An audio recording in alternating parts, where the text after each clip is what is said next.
Good afternoon and welcome back to another ironic introduction to another video. Today I want to go over my Path 5 Abyss results.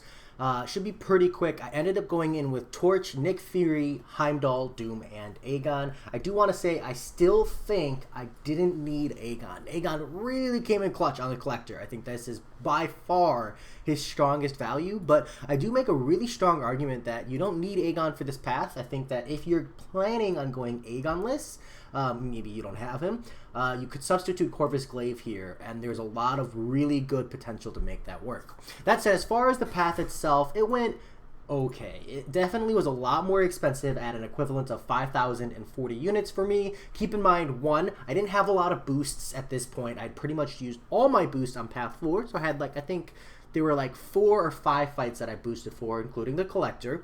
And two, that I'm just dead tired at this point. I grinded these paths back to back, and holy cow, does it take the bejeebies out of you.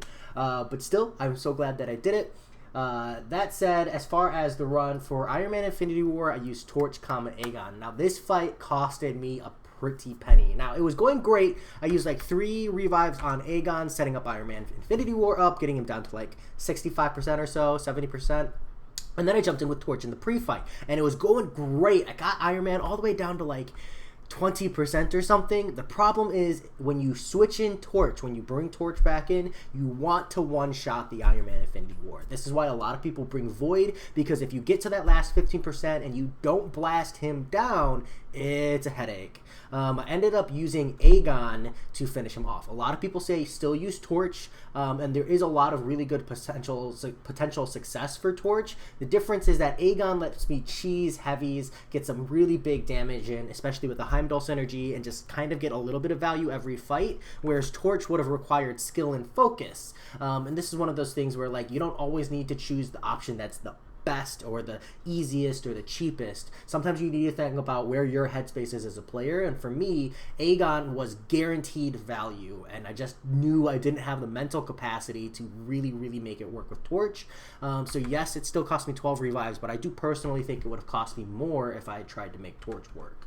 But technically speaking, Torch is the better option. For Invisible Woman, I used Nick Fury. This fight cost me 5 revives. This is a 2 revive fight tops, but I struggle with Nick. The biggest thing you want to know is don't be afraid to launch the L1s. Just take the power sting damage. You don't take a lot of block damage on a perfect parry. You are unblockable, so that's a really big opening for you, and that's where you get a lot of your damage, etc. And you can just tank the power sting damage. It's only 3% per power sting. You'll probably be at 18%, 12% or so after you've taken the double power stings from the L1 once you hit your real Nick phase, and it's really not that bad, and you can just push through the fight anyways. It doesn't matter, because honestly, if you get hit by Invisible Woman, even if you aren't taking the damage from the power stings, you're just going to die anyways. So you might as well just take the damage for free. For Gladiator Hulk, I used Torch. I got super unlucky. I think the first 8 revives, I was just struggling to get the heal reversal. Finally managed to get the heal reversal and then finished him off with Nick. For me, 15 wasn't bad, but this was definitely my most expensive fight, even more expensive than the Collector. That was just bad RNG. This fight is just an RNG fest. For Yellowjacket, I used Nick Fury. Now, there's 2 ways to do the Yellowjacket fight. There's the guaranteed damage phase, where you just launch L1s and you just push Yellowjacket into the corner, and you keep on punching him over and over again, push him to an L2, and then hope he goes defensive. That's what I did. Or you can bait L1s until you can keep Yellowjacket at a permanent L2, and that's a better way to get more damage out of Nick, as long as you've got the skills. I didn't do that because I don't have the skills. Just for a reference, you can definitely do this fight for less revives, I think, maybe 3. But there are definitely 2 really good ways to play that fight. For Mordo, I used Torch. This time around, he was a lot more compatible with me, so it only cost me 5 revives. For Mephisto, it cost me 5 revives. This was mostly just me trying to get my pre-fight back. I botched it really bad, I think, and then I needed to get my pre-fight back, and then once I got my pre-fight back, I forgot to use it, so that was an extra revive there, despite my high sig Torch. But that fight is super easy, even without your pre-fight. You can do a lot of work as long as you work on it and make sure you manage his power. For Thor Ragnarok, I ended up using Doom / Aegon just because like Doom handles the power control really well, but I'm just gonna be frank, Aegon is just an easier fight. Like, it's just so much easier to use Aegon in my opinion. You don't have to think about the slow and the power drains and the controlling there, and like the shocks giving Thor Rags power, and Doom is just so slow. So I guess what I should say is that Doom is an easier fight. You power control him the whole time, you just do L3 rotations, it's really good damage per hit. And it's simple. It's very brain dead, but it takes forever. So I used Aegon.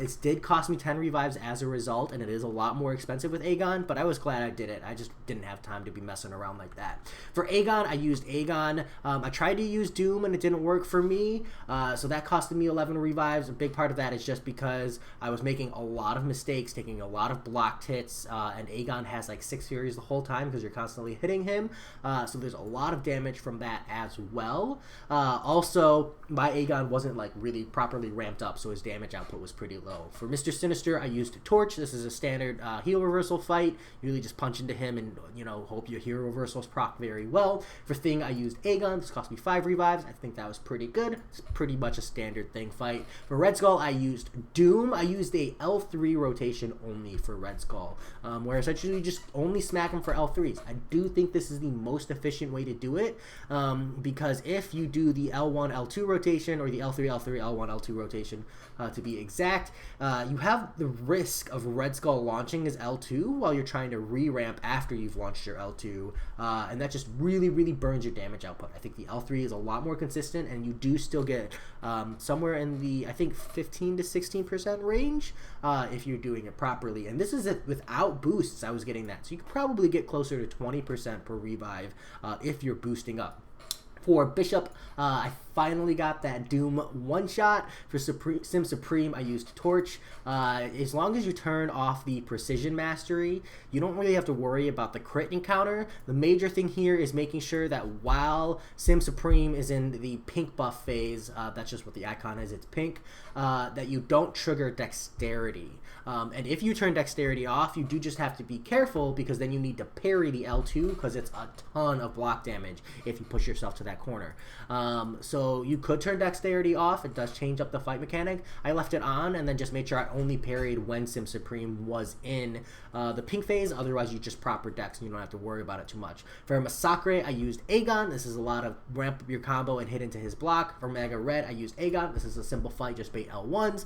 For Medusa, I actually ended up using Aegon. At this point, my Aegon was pretty much unblockable, so I didn't have to worry about the auto block too much. It got a lot of free encounters from there. And then as for the Unstoppable, you literally just, you know, parry one hit over and over again. It's not too hard of a fight. The block damage isn't that bad. For Cable, I ended up using Torch. This fight is literally just RNG. You are full reverse healing. You just push him to a bar of power and reverse heal over and over again. And if it doesn't work, you just revive and do it again, all the way down to the last 25%. And then at the last 25%, I switched over to Doom. Yeah, you use Doom for the last 25% just to maintain the power control, because there is a strong potential for Cable to get a lot of power control at his last 25% health, and you can't really reliably heal reversal him after, because he won't trigger that heal anymore. You can potentially kill him with the heal reversal if you triggered the heal before he hits 25%, but that is like some planning and some RNG reliance there, so just be mindful of that. For Karnak, it's an easy clap with Aegon, and Collector, well, that's a whole different beast. 5,040 units in total. That was my run. Let me know if you have any questions, but I will be making a fight-by-fight, path-by-path Abyss of Legends exploration guide soon. So yeah, lots of videos on AOL coming up. Hope you guys are excited. I'll talk to y'all later. Peace.